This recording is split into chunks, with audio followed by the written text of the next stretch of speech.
Hello, কেমন আছো সবাই? তো গাইস আজকে আমরা একটু শিলিগুড়ি যাব। ৮ দিন পর ডক্টর যেতে বলেছিল। ভাবলাম তোমাদের সাথে একটু শেয়ার করি, অনেকদিন থেকে কমেডি ভিডিও দিতে পারছি না।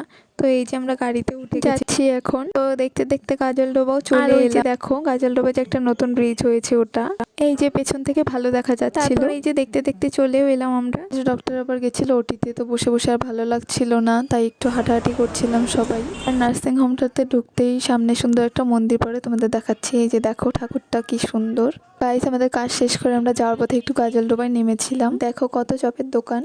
এই যে এখানে এরা সবাই চিংড়ির চপ খাচ্ছিল, আর আমার তো খাওয়া যাবে না, আর আমার অত ভালোও লাগে না। তো বাবা বললো আমার ডিম সেদ্ধ খাওয়া যাবে, তো আমি এখানে ডিম সেদ্ধ নিয়ে নিয়েছিলাম, ওটাই খাচ্ছিলাম। গাইস সেদিন এসে আর ভিডিও করা হয়নি, শরীরটা একদম ভালো লাগছিল না, শুয়ে পড়েছিলাম। তো এই যে এটা তার পরের দিনের ভিডিও। সন্ধি দেখো এখানে আমাকে কি সুন্দর করে শ্যাম্পু করে দিচ্ছিল। গাইস আজকে ভিডিওটা আমি এখানে এন্ড করে দিচ্ছি। তোমাদের কেমন লাগলো? ভালো লাগলে লাইক করে দিও। টাটা।